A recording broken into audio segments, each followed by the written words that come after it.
Euh, je voudrais, à l'entame, avant de présenter les collègues de ce panel, relever un élément que un intervenant a voulu dire tout à l'heure en parlant de Aline Sitoé Diatta. Euh, il a semblé dire que le président Abdou Diouf voulait rapatrier le corps de Aline Sitoé Diatta. Ce n'est pas exact. C'est c'est la pression du mouvement culturel sénégalais, plus les événements de Casamance qui ont obligé le régime à envoyer à l'époque une mission d'information pour établir le tombeau de Aline Sitoé Diatta à Tombouctou, n'est-ce pas? C'est pas à Bamako, c'est à Tombouctou.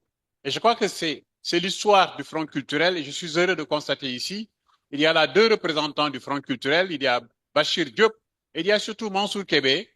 Mansour Kébé, tu peux te lever. Mansour Kébé, c'est depuis 77-78, je crois que les Martin Maurès, c'est vraiment le chercheur qui a accompagné toutes les expériences de recherche sur Thiaroye, sur Aliou Diatta. Et ces manuscrits inédits ne se manqueront pas d'être portés à à l'attention du grand public. Et c'est là l'importance d'inscrire dans les programmes scolaires pour permettre une transmission générationnelle et une appropriation de l'histoire par les jeunes générations. C'est l'enjeu de la séance que nous avons tout de suite. Alors, nous avons deux panélistes. Je voudrais saluer euh, Françoise Rossé, euh, qu'on peut considérer comme ces militantes de la première heure euh, qui se sont mobilisées pour assurer la défense des intérêts des tirailleurs. Elle est effectivement membre de cette association des anciens, des anciens militaires, des anciens tirailleurs de Tcharoy. Et c'est le profil de professionnel engagé dans la valorisation, dans la défense des droits et des intérêts de ceux qui ont été euh, victimes de la répression et pour toujours réclamer justice. Françoise, nous sommes très honorés de vous avoir à ce panel. Nous avons également euh, notre collègue Cédric Darline du Cameroun.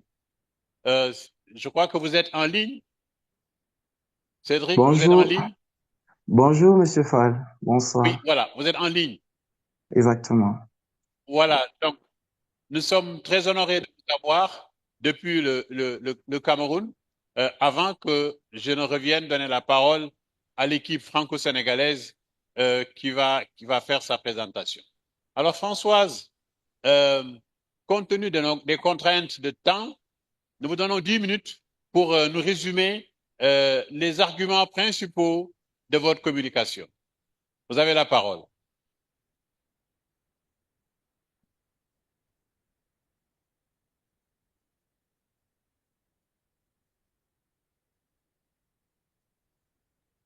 Merci. Françoise? Oui, vous m'entendez?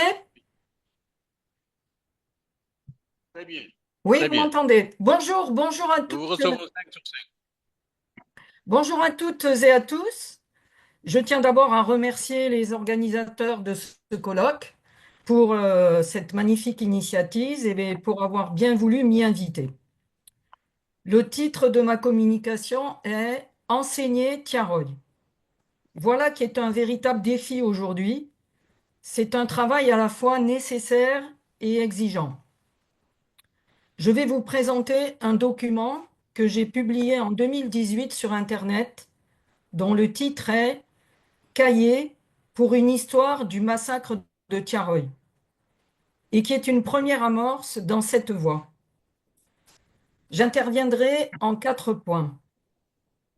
Premièrement, je suis historienne, je suis engagée en tant que présidente dans l'activité d'une association implantée au Sénégal, au Burkina Faso, en France surtout, l'ATIS, Association pour l'histoire des tirailleurs sénégalais. J'ai été aussi pendant des décennies enseignante dans l'enseignement secondaire, en histoire et en géographie. C'est mon expérience de professeur de collège et de lycée qui me fait dire, enseigner Tiaroy, c'est un travail nécessaire et exigeant. Deuxième point, donc, nécessaire. Il s'agit de donner accès aux jeunes générations de nos différents pays et aussi à un public le plus large possible à une connaissance historique sérieuse de ce terrible événement. En Afrique de l'Ouest, le nom de Tiaroy est connu. En Europe et en France, l'ancien pays colonisateur, il commence tout juste à l'être depuis les années 2010. Au-delà du nom, il faut pouvoir savoir ce qui a eu lieu. En 2018, quand j'ai rédigé ce cahier, j'ai d'abord pensé à des jeunes étudiants sénégalais qui étaient venus du lycée de Tiaroy pour poursuivre leurs études en France et qui étaient demandeurs d'une meilleure connaissance des faits historiques sur Tiaroy. L'origine de la rédaction de ce cahier éclaire donc notre thème, enseigner Tiaroy. Le cahier a répondu à une demande exprimée par des jeunes gens sénégalais, originaires de Tiaroy, comme je l'ai dit, et donc familiers des mots massacre de Tiaroy. En revanche, aucune demande identique ne m'est venue de mes élèves français. Au cours de mes dernières années d'enseignement, dans les années 2010, les demandes formulées par mes élèves portaient sur la place en général des tirailleurs, des soldats africains dans les deux guerres mondiales, mais pas précisément sur Tiaroy, dont ils ignoraient le nom. Les situations sont donc différentes. Mais le point commun, c'est la nécessité d'un travail historique de qualité, dirais-je. En 2018, j'ai voulu mettre à la disposition de mes jeunes amis sénégalais sur Internet, gratuitement, un outil présentant avec clarté et rigueur, dans une langue compréhensible, la synthèse des travaux de recherche historique qui existaient et qui avaient été menés sur Tiaroy. Ce cahier s'adressait également, et il s'adresse encore, aux étudiants, aux journalistes, aux enseignants, et plus largement à toute personne intéressée par ce sujet. Je pense qu'il y a une réelle demande dans nos différents pays. Pour ce que je connais du Sénégal, j'ignore s'il existe du matériel pédagogique sur Tiaroy. Également pour les autres pays d'Afrique de l'Ouest. Si on prend le cas de la France, quand un collégien ou un lycéen demande à son professeur des informations sur Tiaroy maintenant, la réponse qu'il reçoit souvent est « ce n'est pas au programme ». Et même si le professeur a la volonté de proposer un temps de travail collectif ou individuel sur ce sujet, lui-même n'a pas forcément la possibilité d'aller acheter, lire les ouvrages d'histoire publiés depuis 15 ans. Il faut donc des outils pédagogiques adéquats. Donc, il faut faire ce travail. Troisième point, comme je viens de l'indiquer, ce travail est ardu, il est exigeant. Enseigner l'histoire d'un tel massacre, décidé et perprété par les officiers supérieurs d'une armée contre leurs propres soldats, couverts, puis cachés, niés par l'État colonisateur, forcément c'est compliqué. Et donc enseigner Tiaroy, c'est d'abord enseigner l'histoire de Tiaroy, s'en tenir à la méthode, à la démarche historique pour établir les faits. Où qu'on soit, de quelques générations qu'on soit, la connaissance historique peut être partagée. Les mémoires, quant à elles, certes très importantes, on l'a vu, sont singulières et elles ne sont pas totalement partageables. Il importe de tenir là-dessus, sur la rigueur nécessaire pour rendre compte de ce qui a eu lieu. Ainsi, aujourd'hui, personne ne peut prétendre énoncer l'histoire du Tiaroy en utilisant le mot mutinerie. Même, entre guillemets, le mot mutinerie n'est plus de mise. Désormais, depuis 10 ans, il y a moins de zones d'ombre sur Tiaroy 44, mais il en subsiste. Enseigner Tiaroy consiste à faire le point sur tout cela. La rigueur est également nécessaire face à certaines confusions, parfois involontaires. Ainsi, quand sont reprises des erreurs historiques, telles que raconter que des tirailleurs sénégalais auraient massivement participé au débarquement allié de juin 44 en Normandie. Non, ils ont participé massivement au débarquement allié en Provence en août 44. Et cela n'enlève rien à leur valeur militaire, ni à leur courage, ni à leur rôle effectif dans les combats de la libération. Deuxième exemple, il importe de ne pas laisser circuler l'erreur historique selon laquelle les tirailleurs du camp de Tiaroy auraient soi-disant pris en otage, entre guillemets, le colonel Dagnan le 28 novembre quand il s'est rendu au camp. Prise en otage, ça peut plaire, mais c'est inexact. Sa voiture a été bloquée. Un point, c'est tout. Voilà ce qu'ont établi les historiens qui ont travaillé sur les archives. Il n'a nullement été pris en otage, et c'est lui, l'officier supérieur, qui, dans ses rapports aux autorités, a utilisé ces termes, ainsi que ceux d'état de rébellion, pour justifier ses décisions. Mon quatrième point sera de présenter brièvement le cahier. C'est de l'histoire, donc il y a des sources. Les sources de ce cahier sont les livres et les articles parus en langue française avant 2018 sur cet événement. Je n'ai pas travaillé sur les archives de Tiaroy. Il s'agit principalement, ces livres et ces articles, des travaux de Myron Eschenberg, d'Armel Mabon, de Martin Moore, d'Abdoul Sow, de Bakary Kamian. Cette synthèse présente donc l'état à l'époque de la recherche. Histoire, donc, chronologie des faits. Il y a dans le cahier une chronologie précise des faits du 27 novembre 1944 jusqu'au 1er décembre. Le lecteur peut trouver aussi un récit de l'immédiat après Tiaroy et des conséquences du massacre jusqu'en 1947. Ainsi, on peut vérifier qu'il y eut en France au Parlement un consensus global d'État pour le silence. Histoire, c'est aussi les acteurs de l'événement. Ils sont présentés dans le cahier, y compris le gouverneur général Pierre Cournary, un gaulliste.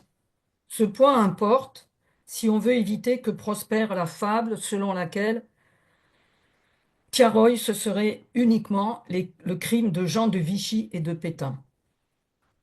Enfin, qui dit histoire dit contexte. Le cahier pour une histoire du massacre de Tiaroy présente une analyse du contexte de la fin de l'année 44, autrement dit la fin de la Deuxième Guerre mondiale, la situation dans la colonie de l'AOF, l'incertitude quant au devenir de l'empire colonial, la volonté de l'État français de maintenir la souveraineté française sur les territoires colonisés. Je dois sur ce point rendre hommage au professeur Momar Koumba Diop, qui nous a malheureusement quittés en 2024 et qui en 2018 avait bien voulu relire et corriger le texte avant sa publication. Je me réjouis de la décision des autorités sénégalaises de créer à Tiaroy un centre de documentation. C'est vraiment très important. Le cahier que j'ai écrit date de 2018. Dans le projet de le faire publier sous une forme papier, ce qui est mon vœu le plus cher, il serait bon de l'accompagner d'une postface faisant le point sur l'état actuel de la recherche historique. Je vous remercie.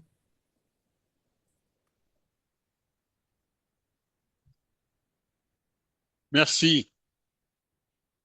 Merci, Françoise, pour cette contribution très importante. Ce comité pour la commémoration 44 prend acte de l'existence de ce cahier et prendra toutes les dispositions nécessaires pour accompagner sa publication, comme vous l'avez demandé également, la postface ou la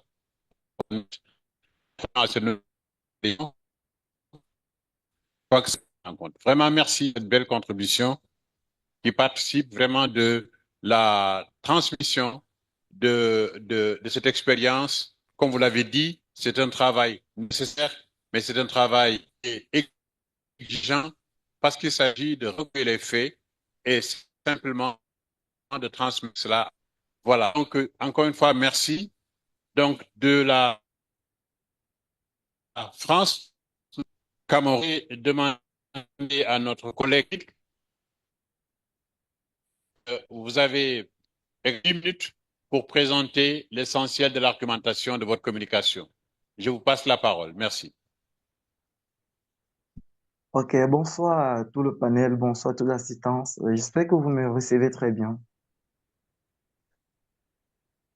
Oui, nous recevons 5 sur 5.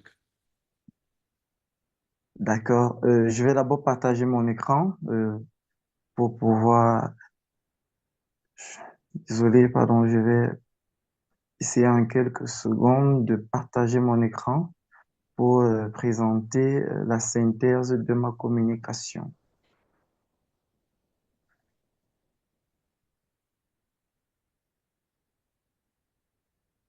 Ok, je suis Temfak Cédric Dalil, doctorant en histoire à l'Université de Thiès au Cameroun. Je suis également professeur de lycée, bientôt 10 ans déjà que j'enseigne l'histoire, la géographie et l'éducation à la citoyenneté dans le lycée du Cameroun. En fait, ma communication s'intitule L'intégration du massacre de Tiarol dans les programmes et manuels scolaires camerounais, de point de défi éducatif et enjeu mémoriel. En fait, tout cela part du constat que le massacre de Tiaroy demeure largement méconnu dans les systèmes éducatifs de nombreux pays africains, dont le Cameroun. Et pourtant, cet événement est crucial dans le cadre des luttes anticoloniales. Et ce n'est que tout récemment qu'on a commencé à aborder cela dans les manuels des programmes scolaires au Cameroun. En réalité, son intégration met en lumière les défis éducatifs et mémoriels liés à l'enseignement de l'histoire coloniale, tout en reflétant les débats sur la décolonisation des programmes scolaires.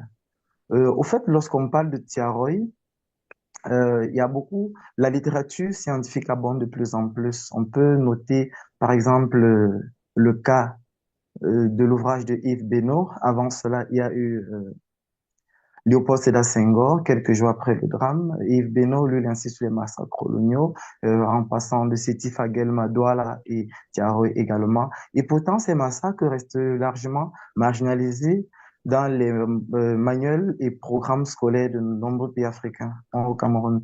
En fait, la problématique ou la question centrale de ce travail, cette contribution propose d'examiner à la fois les obstacles et les facteurs facilitateurs de son intégration et l'évolution de la représentation du massacre du camp de Tiaroy dans les manuels et curriculums et les possibles bénéfices de cet enseignement au Cameroun et au-delà. L'enjeu central, en fait, c'est de voir pourquoi est-ce que pendant longtemps, on n'évoquait pas Tiaroy et les tirailleurs dans ces programmes et comment est-ce qu'aujourd'hui on l'évoque et quels sont les enjeux et les défis pour pouvoir intégrer Tiaroy dans les programmes et les manuels scolaires au Cameroun. Concernant l'approche et les sources méthodologiques, nous avons procédé par une analyse des programmes et manuels scolaires avec des entretiens avec des enseignants et un sondage auprès des apprenants pour savoir s'ils étaient au fait du massacre de Tiaroy. Concernant le plan, dans une première partie, nous allons analyser le processus d'intégration de la notion de tirailleur et le récit sur le massacre de camp de Tiaroy dans les programmes et manuels scolaires au Cameroun. Et nous allons achever par les enjeux et les défis liés à l'évocation d'un tel événement au niveau scolaire. Le premier arrêt, c'est celui de la mobilisation des tirailleurs au massacre de Tiaroy, la participation des Africains à la Seconde Guerre mondiale dans les programmes et manuels scolaires au Cameroun. On va noter qu'au départ, la question des tirailleurs n'était pas abordée. Globalement, même la contribution africaine dans la Deuxième Guerre mondiale. Parce qu'au départ, au Cameroun, les premiers manuels scolaires après l'indépendance vont être adoptés dans le cadre de l'OCAM, l'Organisation commune africaine et malgache. Donc, l'un des premiers manuels était édité pour la classe de troisième, la classe où on aborde les notions sur la Deuxième Guerre mondiale. C'était Fernand Nathan en 1967 et la leçon était intitulée La Deuxième Guerre mondiale et ses conséquences. Dans cette leçon, comme vous pouvez voir sur cette image, ce gros plan, les images véhiculent uniquement des figures blanches, des victimes blanches, des scènes d'opération blanches et en réalité, presque tout est fait pour négliger la participation de l'Afrique. Donc, elle était très négligeable, comme vous pouvez voir sur ce débarquement en Normandie, uniquement des soldats blancs. En réalité, avec l'évolution à partir des années 70 à 80, il y aura une certaine inflexion avec la publication des premiers manuels par les Camerounais, notamment le révérend Père Angèle Bévan et l'inspecteur Bélé Komba, qui vont réaliser un récit un peu plus poussé où la participation des soldats africains, surtout camerounais, sera mise en exergue. Mais malheureusement, les deux auteurs vont mobiliser pour illustrer la participation africaine à la guerre un monument au général Leclerc qui se trouve à Douala. Donc, c'est encore une photo dans le blanc et pourtant, il y avait des Camerounais qui ont participé, donc pas de photo, pas d'illustration.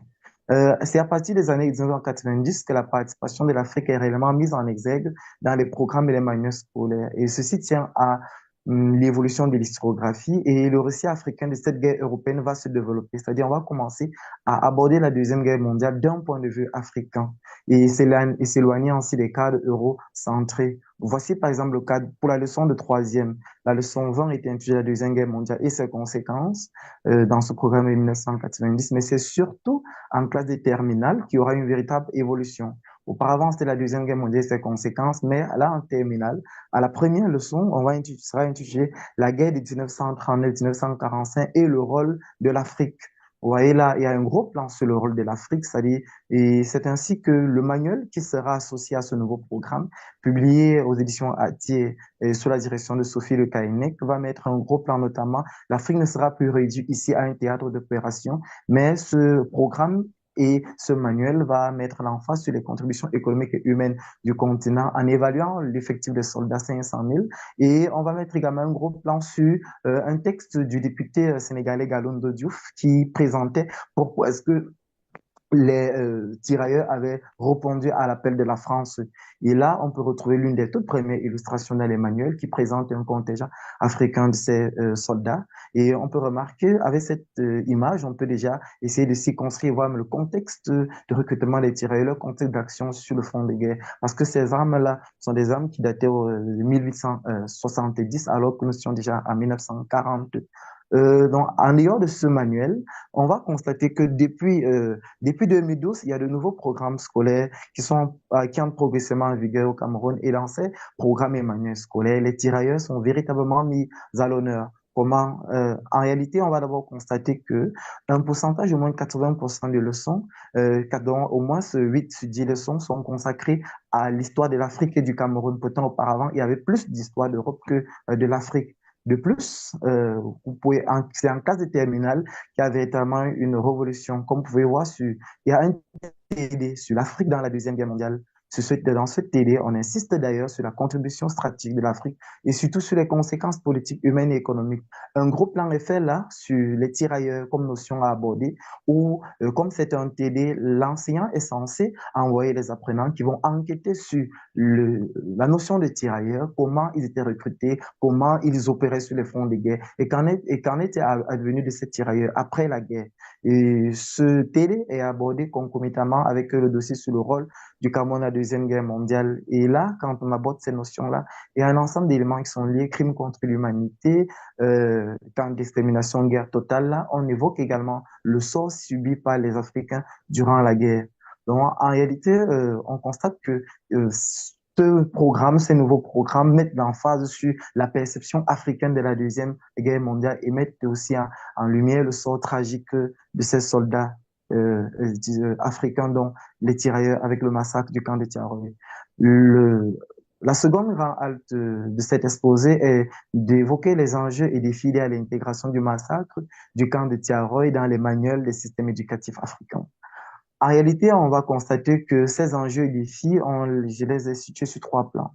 D'abord, le premier plan, c'est comment enseigner l'histoire africaine avec pour point de départ l'Afrique. Donc ici, nous en appelons à une véritable révolution épistémologique et didactique. C'est-à-dire quoi? Longtemps, les livres abordent l'histoire de la Deuxième Guerre mondiale à partir d'un point de vue européen. Et on parle de l'Europe pour l'Afrique. Mais ici, nous proposons que, en réalité, cette histoire doit être abordée à partir d'un point de vue africain. Quand on parle des conséquences humaines de la guerre, en réalité, on peut prendre le sort tragique des tirailleurs sénégalais pour évoquer les crimes, les atrocités qui ont été commis pendant cette guerre.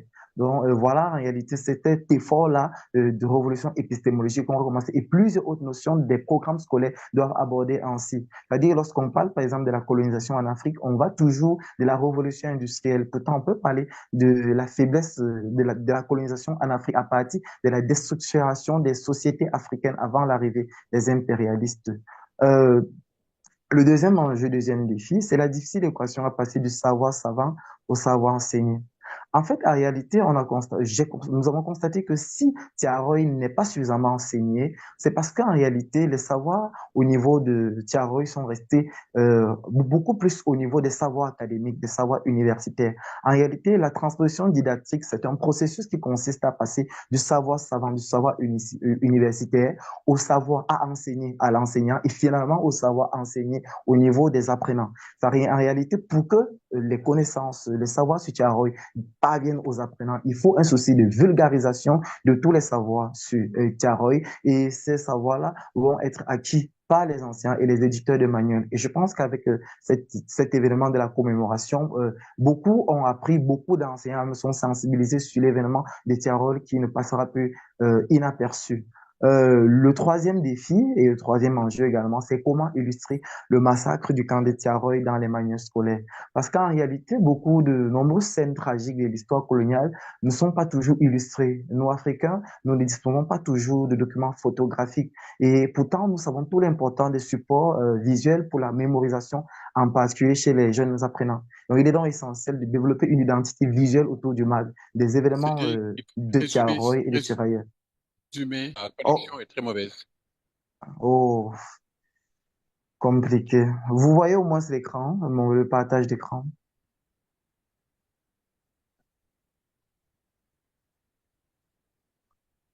Concluez.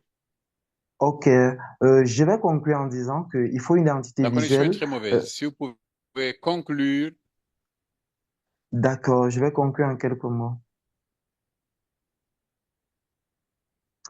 Donc, en réalité, des massacres et crimes perpétrés pendant l'ère Vas-y. coloniale, il en existe un grand nombre qui, malheureusement, ne figurent pas tous dans les manuels scolaires. Mais on va constater qu'avec les progrès de l'historiographie, de plus en plus, il y a des notions qui sont poussées, comme le massacre de Tiaroy, qui est désormais évoqué en quel terminal au Cameroun, ou même l'assassinat de Omniobé. Donc, ainsi, pour que ces événements soient davantage vulgarisés, il faut décloisonner le gap qui sépare le monde de la production académique des savoirs et l'univers de la rédaction et de l'édition des manuels scolaires. Et cela exige donc une collaboration renforcée entre les acteurs éducatifs, politiques et académiques. Merci bien. Désolé vraiment pour la connexion. Merci. Merci, Cédric, pour avoir replacé Tiaroy l'enseignement dans la décolonisation au Cameroun. Et du Cameroun, nous allons venir au Sénégal. Je suis très heureux d'avoir à mes côtés mes jeunes collègues, Mamadou Yoro Baldé de la FACEF, cher Kaline, mon chef de département de la FACEF, et j'ai aussi Céline Labrune Badiane, qui enseigne, historienne, chercheur, qui a beaucoup travaillé sur la Casamance et qui enseigne au cours Sainte-Marie-de-Anne, qui est à laboratoire, je crois, ITEM en France. Donc, nous avons une belle équipe pour 40 dans la perspective de la décolonisation des programmes sénégalais. Et je vous laisse la parole. Vous allez vous organiser. C'est Céline, au nom de l'équipe. Je vais d'abord présenter une introduction à notre travail et ensuite Cher et Mamadou vont euh, présenter les programmes et la parole me reviendra pour conclure. C'est comme ça qu'on s'est organisé. On a 15 minutes. OK. Ah, génial. OK. Donc, bonjour tout le monde. Je pensais à la communication, mais là, on va pouvoir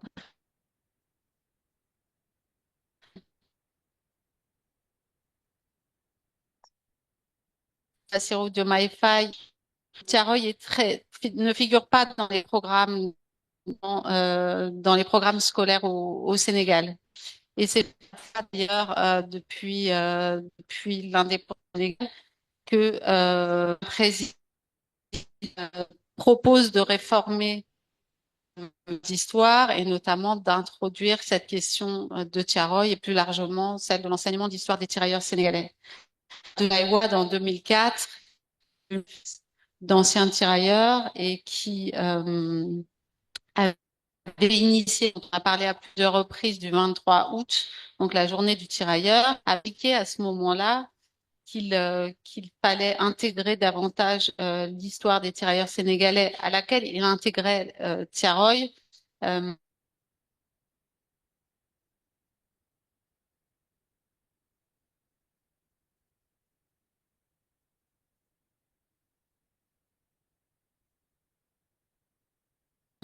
Partout dans les bibliothèques.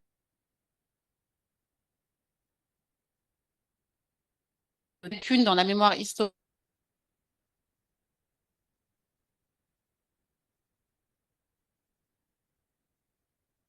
Cette mémoire de événements qui est assez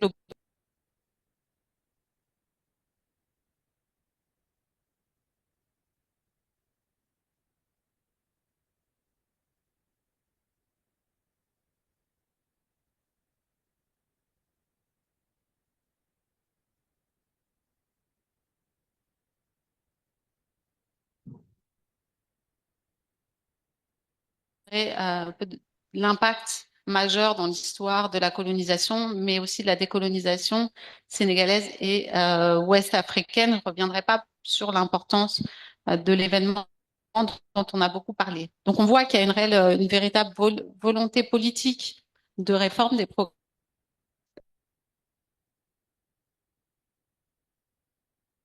Une absence de cet événement majeur et plus largement donc de l'histoire des tirailleurs sénégalais dans les programmes scolaires sénégalais, ce qui soulève évidemment des questions et des enjeux importants pour cet État-nation post-colonial et encore jeune comme le Sénégal en construction. Ça pose la question du financement déjà du système éducatif qui ont été en tout cas au début surtout externes dans le cadre des accords de coopération, du budget alloué à l'éducation par l'État et des possibilités de réformer le système en profondeur et souverainement. Ça pose également la question de l'enseignement des questions et historiquement sensibles ou l'objectif est de renforcer la cohésion sociale et culturelle, mais aussi, d'autre part, dans un pays qui est toujours extrêmement lié à l'ancienne puissance coloniale et qui vient d'ailleurs à peine de reconnaître et de poser des mots sur ce massacre. Donc, dans le cadre de la communication, nous allons d'abord dresser un état des lieux dans les programmes d'histoire au Sénégal, puis nous allons proposer des pistes de réflexion et montrer en quoi leur enseignement permettrait en tout cas plus globalement de repenser l'enseignement de l'histoire à travers les perspectives pédagogiques qu'il offre. Merci beaucoup, Céline. Comme elle l'a si bien dit, nous allons tout simplement essayer d'analyser cette question à travers deux parties. D'abord, on va s'intéresser à l'état des lieux de l'enseignement des tirailleurs et des Tiaroy dans les programmes d'histoire. Alors, comme vous le savez bien, en 1960, le Sénégal accède à la souveraineté internationale. L'indépendance n'était pas seulement politique, elle était également culturelle.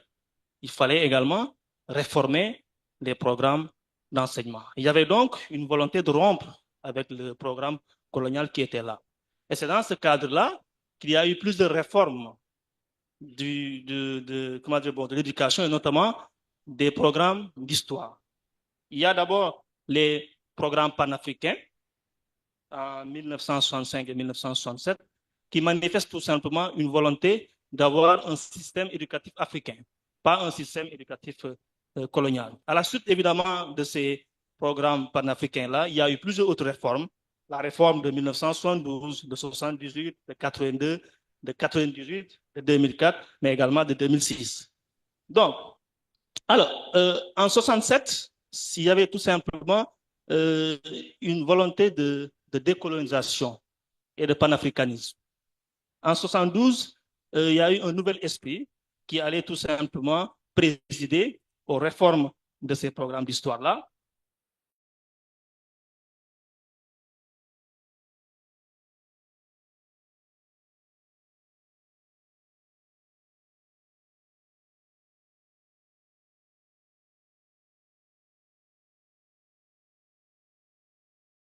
Entre 98, 2004 et 2006, on a inscrit le programme dans le temps du monde.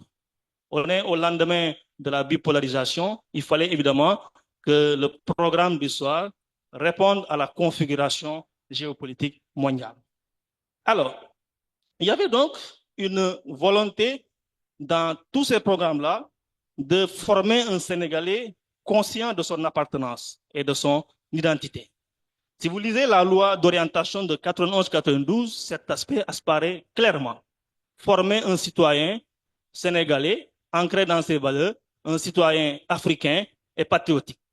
Mais malgré cette prescription-là, cette prescription-là, pardon, la question des tirailleurs et des Thiaroye est presque inexistante dans ces programmes-là. Inexistante presque. Alors, pour vous le prouver, il y a là essayé d'étudier tous les programmes de 67 à 2006. Vous verrez avec moi, tout simplement, si on prend l'exemple du programme de 67, on a 313 leçons. Il n'y a qu'une seule. Le programme de 72, nous avons 208 leçons. Il n'y a aucune leçon qui s'intéresse à cette question-là. En 78, la même chose, 119 leçons, aucune référence aux tirailleurs. En 82, on a 102, il n'y a que 2 leçons qui s'intéressent à la question des tirailleurs. Alors, en 1998, nous avons 155 leçons. Il n'y a que 6 leçons qui s'intéressent à cette question-là. En 2006, c'est le programme en vigueur, le programme actuel. On a 157 leçons. Il n'y a que 3 leçons qui s'intéressent à la question des tirailleurs. On est en 2024. C'est le programme en vigueur actuel. Alors, qu'est-ce qui explique pour nous cette absence-là ou ce silence du programme sur la question des tirailleurs? D'abord, pour nous, c'est un choix politique. Il y a également la question de la hiérarchisation des préoccupations. En 1960, au lendemain des indépendances, le Sénégal était beaucoup plus préoccupé par la question du panafricanisme. Ce qui fait que en avant. Et l'éducation nationale, donc jusque dans les années 70, était une éducation qui était extravertie. Je signale que si on prend le cas de l'enseignement supérieur, par exemple, nous avons eu notre premier recteur en 1971, c'est-à-dire que de 1950 à 1970, l'université de Dakar était une université française. Les programmes répondaient évidemment à cette même logique-là. Reconnaissance de la France, par la France, du massacre de Thiaroye. Et pendant longtemps, comme l'a dit Céline, le programme était, le système éducatif était financé par la France. La non-reconnaissance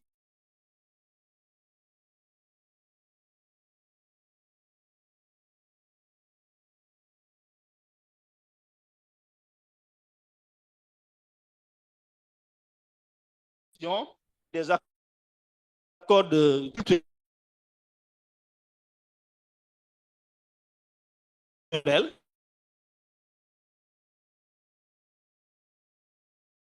et c'est de 78 et qu'est-ce que nous proposons en termes évidemment de pédagogie innovante pour essayer tout naturellement d'enseigner la question des tirailleurs? Alors, nous proposons d'abord une réforme des programmes. Parce que nous avons, le constat que nous avons fait, nous avons un programme encyclopédique. Certes, qui s'intéresse au Sénégal, qui s'intéresse à l'Afrique, mais quand on s'intéresse au pourcentage de leçons extraverties, on verra que le Sénégal et l'Afrique occupent une portion congrue. Nous proposons également de créer une situation pédagogique extramuros pour enseigner la question des tirailleurs et des Thiaroye. Parce que, et là, ce qu'il faut promouvoir dans ce cas, ce sont, si vous voulez, les musées. Et nous considérons qu'il faut mettre en place une pédagogie extramuros qui va pousser, si vous voulez, les enseignants à sortir des classes et aller, par exemple, dérouler des leçons dans des musées, aller dérouler des leçons, par exemple, dans des centres de documentation dédiés tout naturellement à ces tirailleurs-là et au massacre de Thiaroye. Alors, et pourquoi nous proposons cela? Parce que pour nous, les musées ont trois fonctions pédagogiques. Elles ont une fonction de transmission de patrimoine, de collection et des valeurs symboliques qu'ils portent. Elles ont également une fonction de valorisation et de diffusion des contenus en rapport avec les structures éducatives. Elles ont enfin une fonction culturelle, à savoir des aptitudes à susciter du plaisir et de la délectation. Et donc, le fait d'opter pour cette pédagogie-là basée sur les musées et la mémoire peut évidemment aider à bien enseigner la question des tirailleurs et la question de Thiaroye. Nous disons aussi, il faut donc promouvoir une pédagogie de la découverte. Qu'est-ce que nous appelons par pédagogie de la découverte? C'est une pédagogie qui est adossée à un modèle d'enseignement socio-constructiviste qui suggère que les apprenants vont jouer un rôle essentiel dans la construction de leur propre savoir. Et donc, cette pédagogie de la découverte est essentielle pour enseigner les tirailleurs et Thiaroye. Alors, nous proposons également une pédagogie qui accorde une dimension remarquable à la mémoire. Nous avons repris là Laurence Corbel et Benoît Fallet, ce qu'ils appellent une pédagogie de la mémoire assumée. Autrement dit, l'enseignement des tirailleurs doit mettre en avant cet enjeu-là qui consiste à dire que la mémoire joue un rôle essentiel dans la formation des citoyens, la mémoire joue un rôle fondamental dans le profil de sortie que les autorités sénégalaises ont confié évidemment à l'école. Et donc, cette pédagogie de la mémoire assumée, pour nous, est un enjeu de société qui nécessite l'enseignement d'une histoire qui exalte. Enseigner aux apprenants le rôle des tirailleurs dans la libération de la France, enseigner aux apprenants le courage de ces tirailleurs-là, peut créer en eux un sentiment de fierté, un sentiment patriotique qu'ils peuvent utiliser pour développer ce pays-là. Et donc, pour nous, il faut donc insister sur cette pédagogie de la mémoire assumée. Ensuite, nous disons tout, si vous voulez, que le programme que nous avons actuellement, c'est un programme qui n'accorde pratiquement pas de place à la mémoire. Et pour nous, cela est l'une des limites de ce programme-là qu'il faudrait, si vous voulez, corriger. Et il faudrait également faire de telle sorte que, si vous voulez, que le programme scolaire, le programme d'histoire puisse évidemment tendre vers la pédagogie de la découverte, mais également puisse tendre vers ce que nous avons appelé la pédagogie de la mémoire assumée. Je donne la parole à Cheikh Karim qui va contribuer. Merci beaucoup.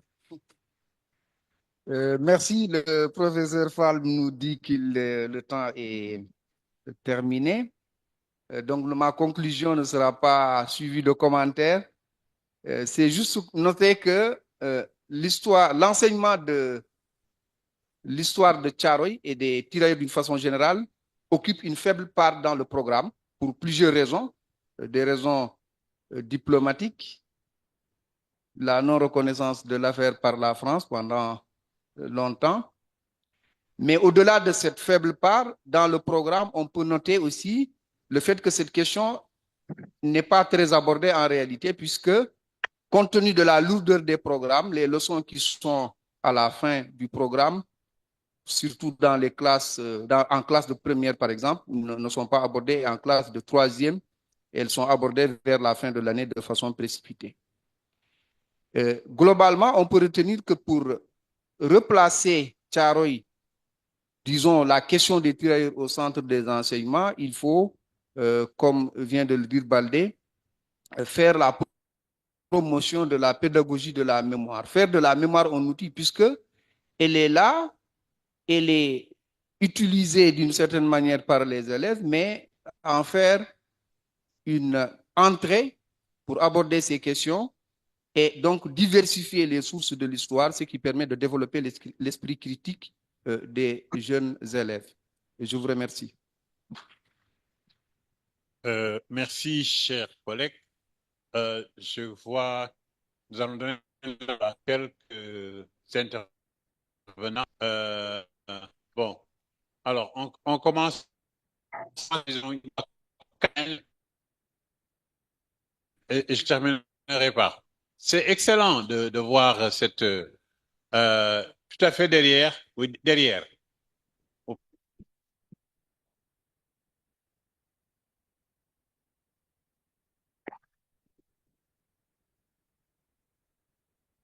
Passer le micro derrière. Je suis heureux de te passer la parole. Voilà, merci beaucoup.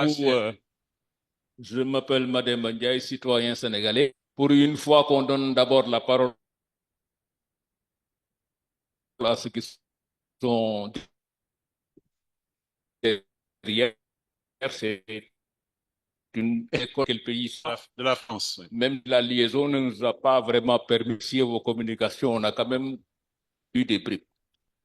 Alors, je voudrais simplement peut-être dire quelque chose qui peut heurter devant cette excellente Thiaroye Mania qu'il y a actuellement. Mais cette Thiaroye Mania n'est pas une nouveauté pour des gens comme moi. Parce que moi, quand j'étais tout petit, enfin tout petit c'est relatif, hein, j'étais en 6e, mes grands, les Palobassal, les Aouachab, etc., me prenaient par la main au marché du centre-ville à Thiaroye pour rendre hommage aux tirailleurs. Parce que justement, il y avait un bouillonnement culturel autour de Thiaroye qui faisait que les gens, ça les intéressait. Je m'interroge aussi sur ce que vous avez. Je sais que vous êtes des scientifiques. Vous aimez dire des choses qui reposent sur des bases claires. Moi, le récit véridique ne m'intéresse pas sur Thiaroye. Si vous voulez enseigner l'histoire véridique et réelle de Thiaroye, faites-le. Ce n'est pas ce qui m'intéresse moi. Ce qui m'intéresse moi, c'est la construction de récits sur Thiaroye pour mes enfants et pour les Sénégalais de façon générale. Parce qu'au fond, dire qu'on n'a pas enseigné Thiaroye de 60 à 70 parce que, effectivement, l'université était française, c'est vrai. Mais je crois que c'est moins parce que l'université était française, parce que la France aurait bien aimé qu'on apprenne Thiaroye aux Sénégalais, mais selon le récit français. Un petit incident entre des soldats rebelles qui ne signifiaient rien, qui ont provoqué les Touaregs, et les Touaregs, par accident, les ont tués et finis. Donc,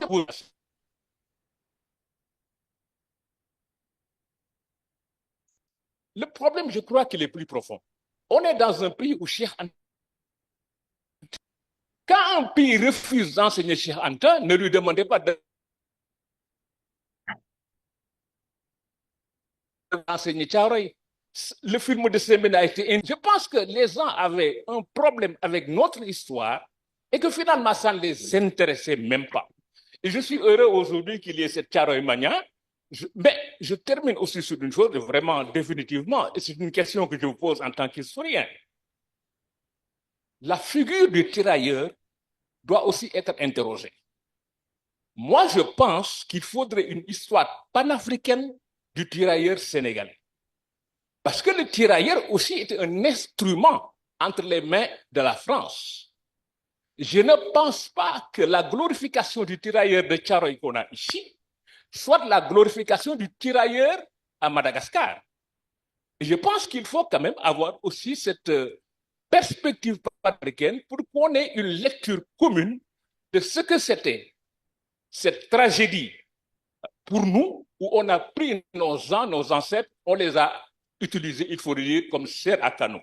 Et j'en profite pour rendre hommage à David Diop pour son frère Dame, je suppose que vous l'avez lu, qui avait pris le prix Goncourt des lycéens. Je pense que quand tu le lis, tu ne sors plus indemne de cette affaire-là. Merci. Merci. Merci, Mademba, de faire. Oui, venez par là. Oui, passez-lui la parole.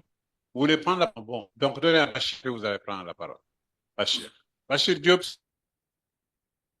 Et... Ah, d'abord, So, historien. Oui, merci, prof, d'intervenir. Vraiment, ce panel est très intéressant.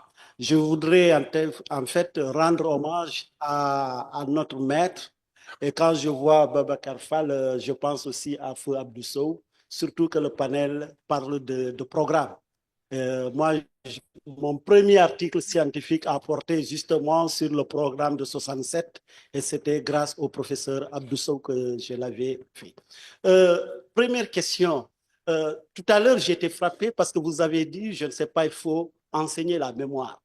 C'est ça. Je ne sais pas qu'est-ce que vous entendez par là et je serais curieux de savoir comment enseigner la mémoire, programme d'histoire. La entre 60 et 70, les années 80.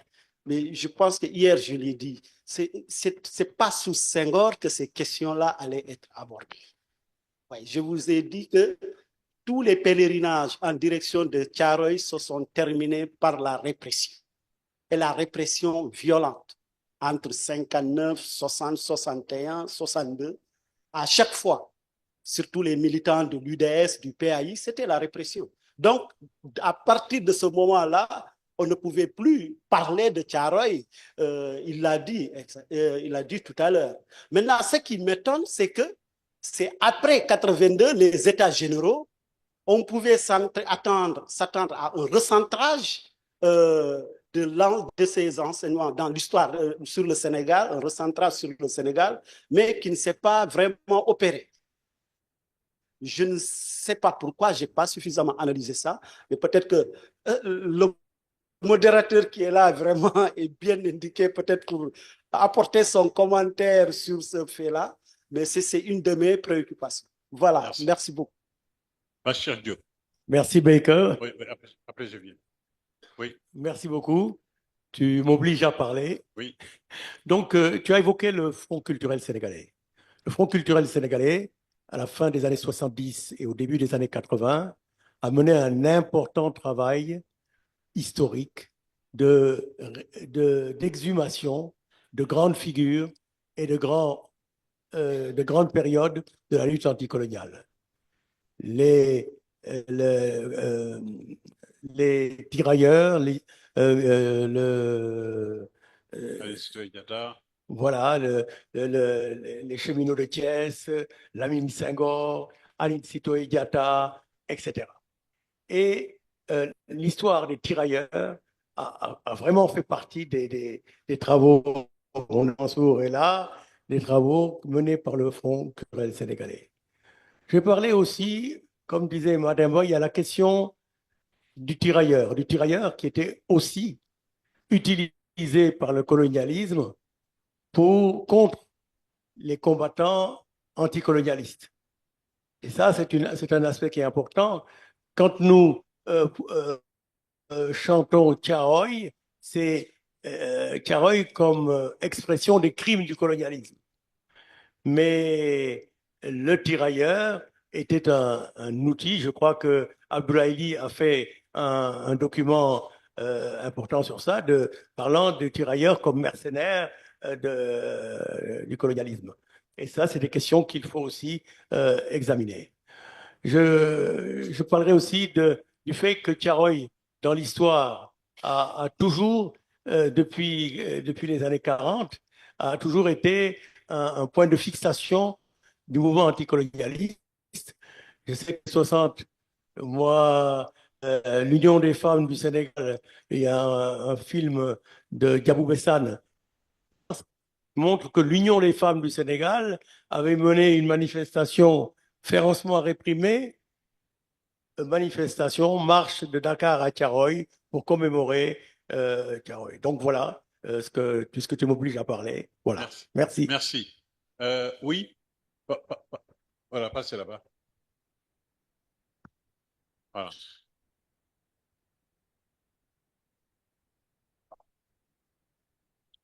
Oui, c'est normal. Bonsoir à tout le monde. Bon, je commence à remercier le professeur Babacar Fall qui est ici présent. C'est un grand plaisir de vous retrouver après tant d'années passées. Bon, je ne sais pas, vous allez me reconnaître, c'est Mamadou Lamine Anne, professeur d'histoire géo. Vous m'avez formé en 2008. Donc, ce thème-là m'intéresse vraiment. Hier, j'étais à l'université, mais on n'a pas l'occasion de pouvoir débattre sur cette question-là, de l'enseignement de cette phase sombre de l'histoire africaine, c'est-à-dire l'événement de Thiaroye, la question de Thiaroye. Maintenant, moi, je dis l'importance de Thiaroye, d'abord, c'est quoi? C'est juste montrer aux jeunes que ces soldats ont été témérites. Ils sont marqués aussi par la ténacité, mais aussi par leur bravoure. Donc, l'idée même de pouvoir montrer aux jeunes gens, aux jeunes élèves, que ces tirailleurs ont été marqués par une certaine ténacité, je dis que ça vaut la peine.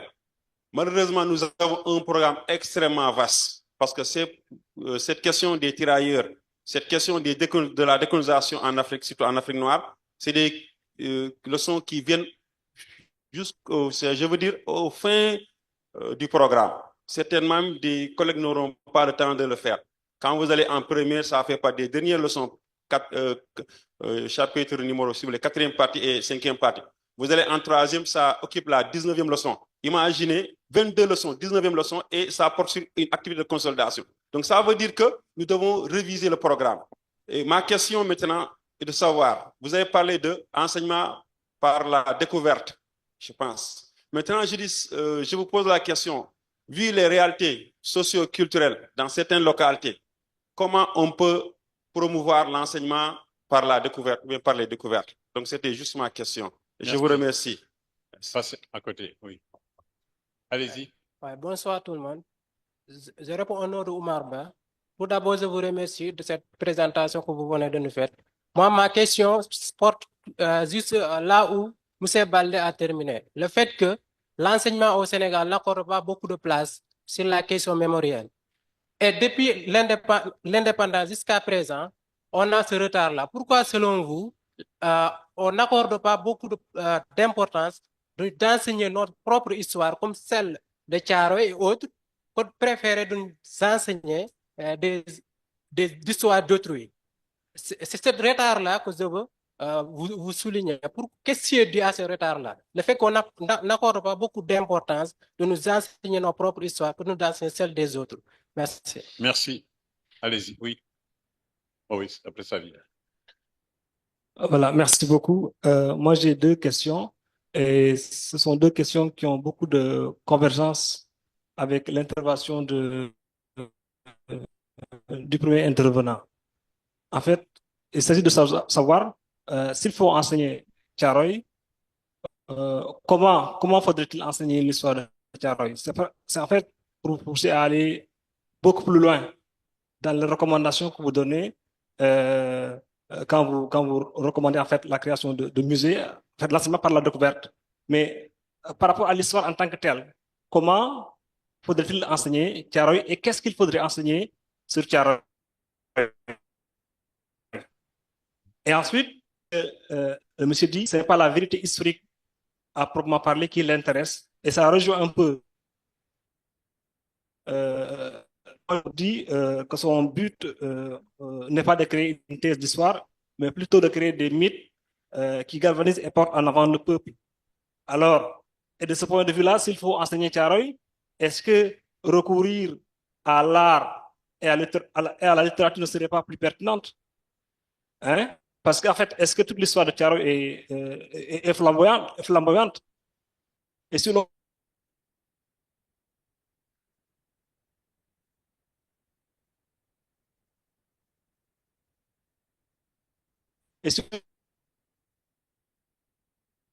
si on veut aussi du récit national, la création d'une conscience historique qui fait que les enfants sénégalais. Merci. Oui, là-bas, il y a encore 2 voix. 2, oui. Bonsoir. Bien, vous nous avez parlé de la découverte. Mais il faut quand même savoir que la prévision se distingue radicalement de la prédiction. Elle n'est pas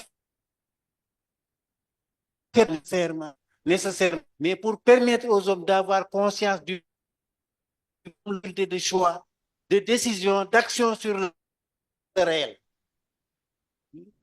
Dans son sens actuel, sinon dans le terme même, l'idée de ce colloque est une création de la pensée. Il se superpose à l'idée d'imagination qu'elle transcende. Elle en est la chaleur et l'énergie. Elle postule au peuple réconcilié des chances égales pour chacun de ses citoyens. Merci. Monsieur les conseillers, tout succès d'un parti étant humiliation de l'autre, toute conquête une dépossession, tout traité un diable, reposant sur un équilibre propice des forces. Merci beaucoup. Merci. Awa.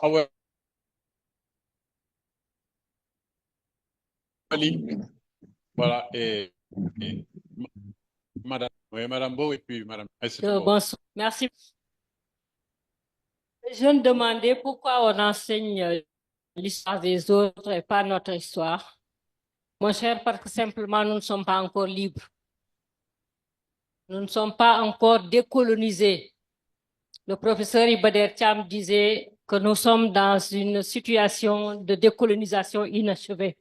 Si on apprend que jusqu'en 1972, le programme était défini par les Français et que c'est seulement en 1976 que le directeur des archives, qui était un blanc, français bien sûr, a quitté notre territoire, ça veut dire qu'il reste beaucoup de chemin à faire. Cependant, un grand chemin a été parcouru. Je parlerai juste du dimanche avec la prestation du président de la République, ses invités, l'envoyé du président de la France, qui a déçu parce que son discours aurait dû se terminer par « Je demande pardon aux Africains ». Mais ça n'a pas été fait. Toujours, il y a encore, je ne dis pas d'excuses, je ne parle pas d'excuses, excuses c'est trop faible.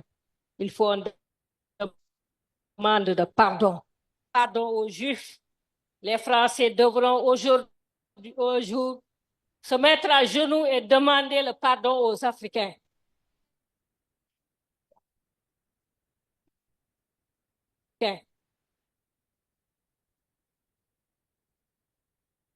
N'est-ce pas? Et en 1948, africaine d'une société commence quand elle commence à écrire 4 jours est déjà un bon début. Et ce n'est pas seulement dû aux autorités actuelles, parce qu'il faut toujours regarder le passé. C'est parce que c'est un édifice. Vous avez parlé, les syndicalistes ont parlé, les enseignants, Madame, je crois, a évoqué ces femmes qui ont fait la marche, etc., etc. Mais c'était lourd. Comme je disais dans une de mes émissions avec Sadakan, la liberté s'arrache par pans successifs. Parce qu'un système qui a été bâti, ficelé, cimenté pendant 3, 4, 5 siècles ne se détruit pas en 60 ans. Ça prend du temps. Et on commence dans ce temps-là, il y a eu des fissures.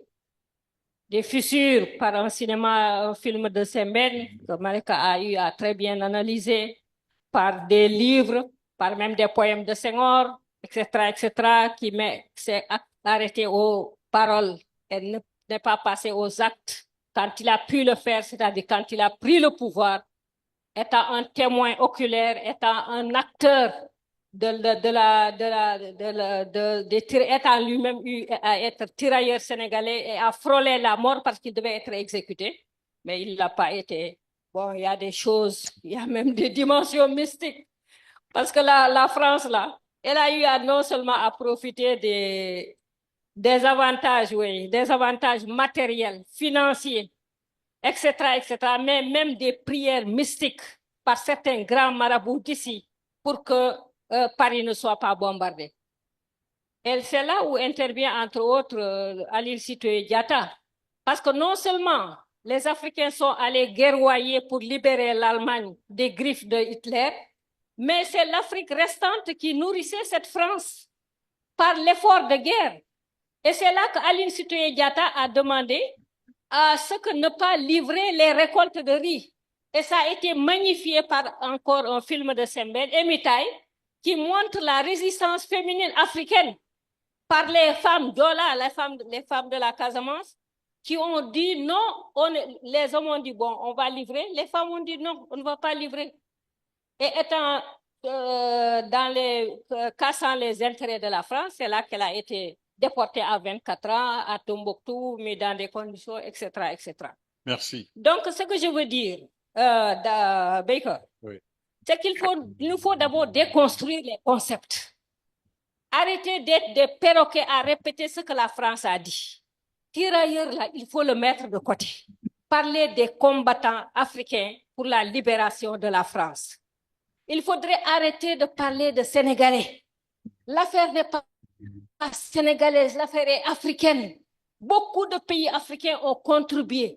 Donc, dans ces recherches-là, dans cette formulation de programme que vous avez très bien formulée, je vous félicite de votre aide, il y a tout ce travail-là à faire.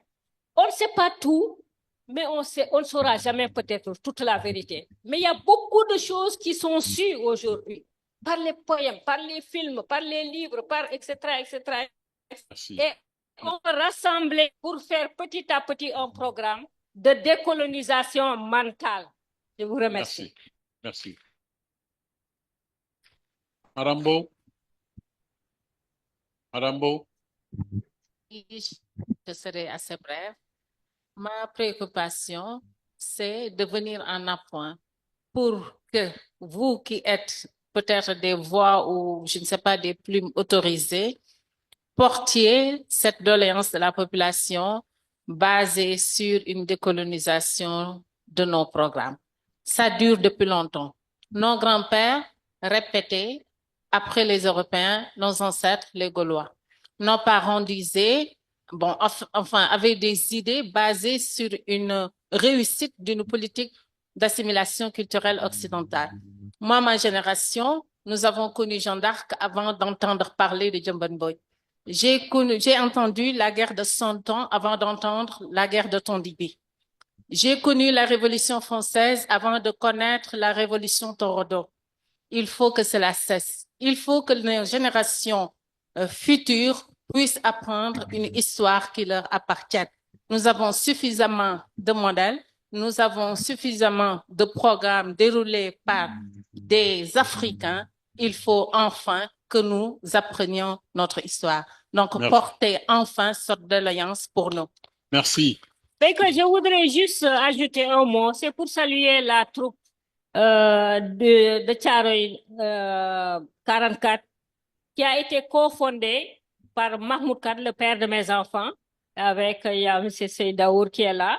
Et je vois qu'ils lui rendent hommage et voudraient les saluer et les féliciter aussi parce que pendant 14 ans, ils ont travaillé à garder la mémoire de Tcharoy jusqu'à ce que les autorités les rejoignent aujourd'hui. Félicitations aux Tcharoyois. Merci. S'il te plaît, prends la parole pour 1 minute.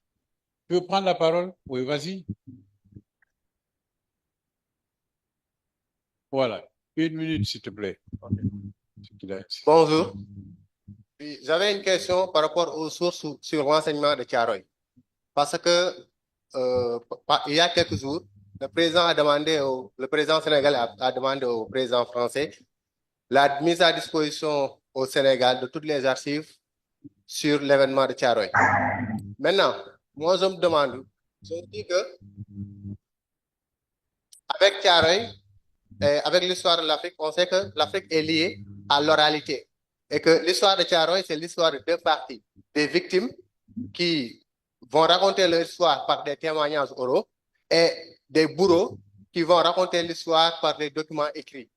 Et si on ne met pas ces documents écrits, on ne dispose pas de ces documents écrits. Est-ce que vous, en tant qu'historien, vous envisagez que, de par l'importance de l'oralité dans l'histoire de l'Afrique, de raconter cette histoire-là à partir des témoignages et non pas à partir. Parce qu'à un moment donné,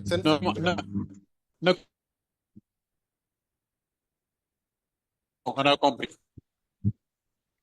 Je voulais passer la parole à d'abord Françoise pour 2 minutes de conclusion. Françoise,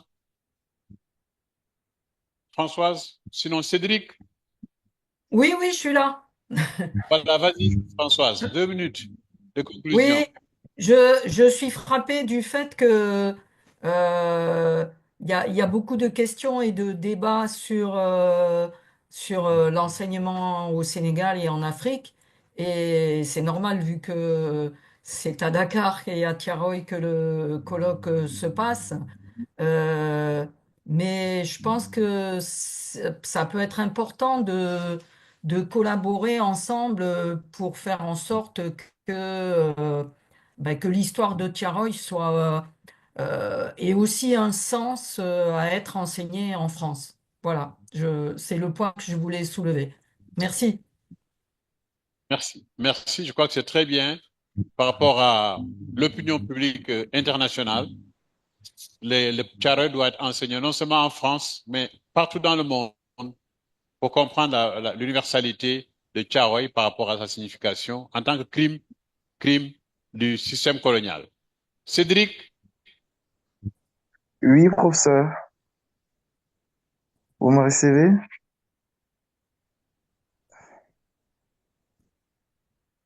Allez-y, Cédric, pour 2 minutes, 3 minutes. D'accord. J'espère que les problèmes de connexion vont permettre que je puisse m'exprimer. En réalité, lorsqu'on aborde le thème de la décolonisation des programmes, il faut avouer que s'il y a un grand nombre de notions extérieures à l'Afrique actuellement, c'est parce que c'est l'angle d'approche, c'est le paradigme utilisé pour rédiger les programmes actuels. C'est-à-dire, en réalité, on aborde l'histoire de l'Afrique à travers un point de vue européen. C'est-à-dire, par exemple, lorsqu'on voit les conséquences de la Deuxième Guerre mondiale, on prend davantage on met l'emphase sur les conséquences en Europe. En appendice, on voit l'Afrique. Pourtant, on peut partir des conséquences de la Deuxième Guerre mondiale en Afrique avant de s'étendre en Europe. Donc, je voulais conclure simplement en disant que il faut un nouveau paradigme dans la rédaction des programmes et manuels scolaires en Afrique. Il faut une révolution épistémologique qui va consister à mettre plutôt le point de vue africain, le départ de l'Afrique pour rédiger ces manuels et programmes. Merci pour l'occasion qui m'a été donnée de communiquer à cet événement malgré les petites perturbations qu'il y a pu y avoir. Merci bien et bonne soirée à vous. Merci pour l'éclairage. Alors, Baldé, 2 minutes. Il y a beaucoup de questions. Bon, d'accord, je vais commencer par la dernière question de notre étudiant sur la mise à disposition des archives et les sources orales. C'est une question de problématique de l'histoire. Le problème, le massacre s'est déroulé à l'intérieur du camp. Les auteurs qui ont travaillé sur la question montrent qu'il y a des vides, il y a des archives qui manquent, il y a des non-dits, etc. Ces non-dits doivent pouvoir se retrouver dans des rapports. C'est la tradition orale qui va éclairer, et ainsi de suite. Bon. C'est ça que je voulais dire. Maintenant, la question centrale ici, c'est So a demandé comment enseigner la mémoire. Il y a un monsieur, je n'ai pas noté son nom, qui est intervenu, qui dit l'histoire véridique ne m'intéresse pas. Donc, on est dans cette problématique de les élèves qui arrivent en classe de 3e, en classe de première, ils ont déjà des idées, des informations sur une question. Les recommandations du programme disent ceci. Le savoir scolaire que l'élève doit acquérir devrait être en phase avec les connaissances nouvelles en histoire et communément admises par leur pertinence et leur validité par la communauté scientifique spécialisée. C'est exactement ce que recommande le programme. Il ajoute dans un paragraphe qui suit, dans cette mouvance, le savoir dit médiatisé, à l'image de la tradition orale, aura une place méritée dans la construction de ce savoir. Donc, quand on parle de promouvoir la pédagogie de la mémoire, il ne s'agit pas de faire de la mémoire la vérité historique. Il s'agit plutôt d'en faire une entrée pour justement provoquer la curiosité des apprenants, développer leur esprit critique. Donc, mais vous ne pouvez pas évacuer. Si vous l'évacuez, vous dites voilà, c'est ça la vérité. Bon, ils vont vous écouter pendant 2 heures, 3 heures. Après, ils disent donc, de toute façon, ce n'est pas ça que je retiens. Donc, susciter l'esprit critique, c'est ça, je pense, l'idée de cette question. Bon, il y a toujours des débats sur on n'enseigne pas notre histoire. Peut-être qu'on n'a pas, notre histoire n'a pas la place qu'on veut qu'elle ait dans notre programme, mais elle est présente dans notre programme. Je pense qu'on a parlé à juste raison de sénégalisation des programmes. Ce n'est pas un vain mot. Si on regarde, on a fait du chemin entre 67 et 82, on constate. Mais également, on ne peut pas s'enfermer. Je pense que Baldé, en présentant tout à l'heure, a dit inscrire le programme dans le temps du monde. On est à l'ère de la mondialisation, on ne peut pas aussi s'enfermer sur nous-mêmes et dire on n'a plus besoin d'apprendre ce qui s'est passé dans les autres civilisations. Voilà, c'est ça que je voulais dire. Je te passe la parole. Merci beaucoup, Khalil. Moi, je voudrais réagir à ce qu'un intervenant a appelé Tcharoy Mania. Moi, je suis de ceux-là qui pensent que si on parle réellement de Tcharoy Mania, il faut faire de telle sorte qu'elle soit encore beaucoup plus Mania. Parce qu'en réalité, on ne peut pas vouloir former des citoyens responsables, former des citoyens ancrés dans leurs valeurs, des citoyens patriotiques et enseigner des choses qui n'ont aucun lien avec nos réalités. Je pense enseigner Tcharoy et les tirailleurs sénégalais, c'est renforcer cette conscience historique-là, justement. Donc pour moi, il n'y a pas de Tcharoy Mania, c'est en réalité, c'est une politique, c'est en réalité ce que le peuple veut, c'est ce que en fait nous voulons. Alors, il y a quelqu'un qui a... Tout à l'heure, j'ai parlé de l'Université de Dakar. J'ai donné l'exemple de l'Université de Dakar, c'est pour tout simplement insister sur cette logique extravertie des programmes-là, justement. Puisque nous sommes en train de parler de l'enseignement secondaire, j'ai donné l'exemple de l'Université de Dakar, c'était seulement pour insister sur le fait que le programme était extraverti jusque dans les années 70. Alors, comment promouvoir l'enseignement par la découverte? C'est quelqu'un qui a posé la question. J'ai donné l'exemple du musée tout à l'heure, l'exemple du musée, en disant tout simplement qu'il faut à un certain moment, pour enseigner certaines questions, et c'est pourquoi moi, je suis de ceux-là qui pensent qu'il faut créer un musée dédié aux tirailleurs, par exemple, peut contribuer à renforcer ou à mettre en œuvre cette pédagogie de la découverte. Alors, il faut comprendre également, quand on parle de pédagogie de la découverte, on peut découvrir une histoire à travers, si vous voulez, des entretiens oraux.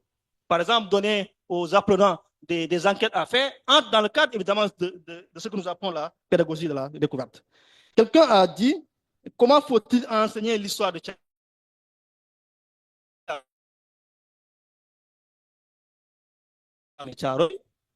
À travers les sources écrites, les sources sont là.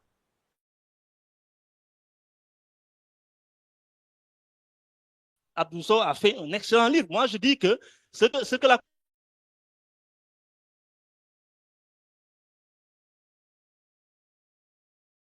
plupart d'archives qui sont là, il y a également les témoignages d'anciens tirailleurs et aussi les témoignages de leur famille.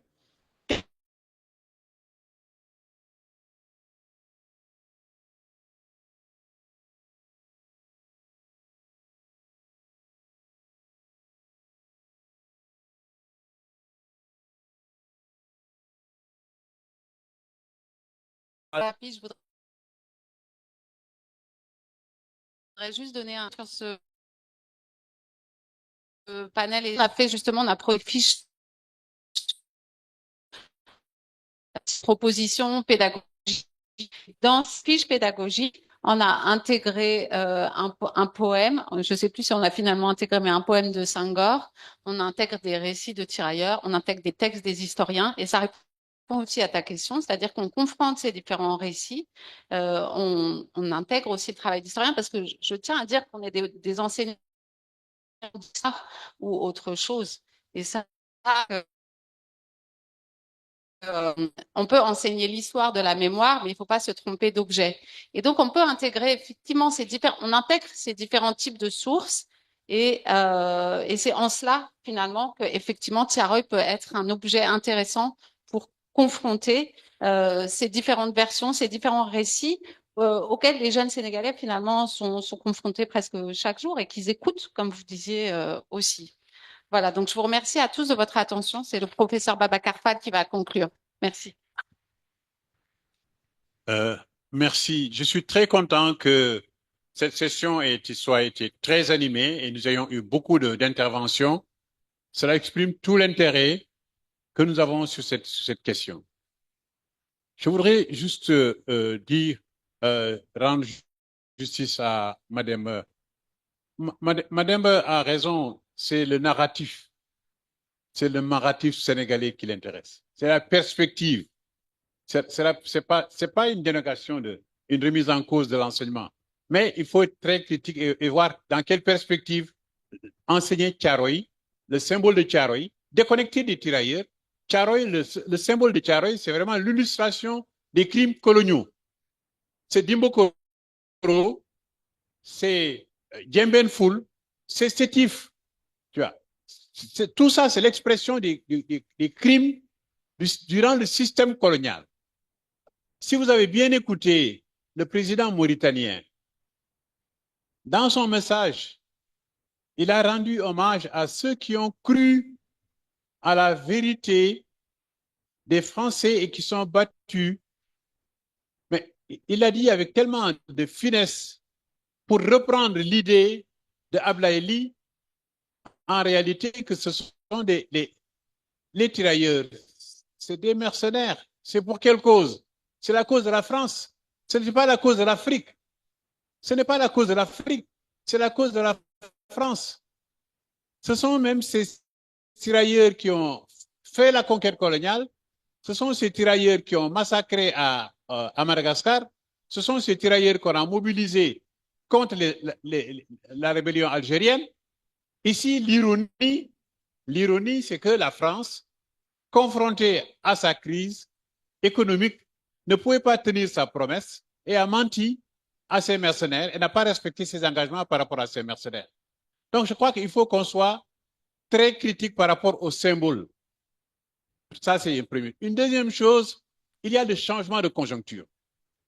C'est intéressant, vous l'avez dit, il y a eu combien de manifestations, les mouvements de gauche, depuis le RDA, l'UDS, les mouvements, le PAI, les mouvements Andidieuf, le Front culturel, les associations de quartier, pendant longtemps se sont mobilisés, un peu à l'image de Mansour Kébé, pour écrire sur l'histoire de Thiaroye.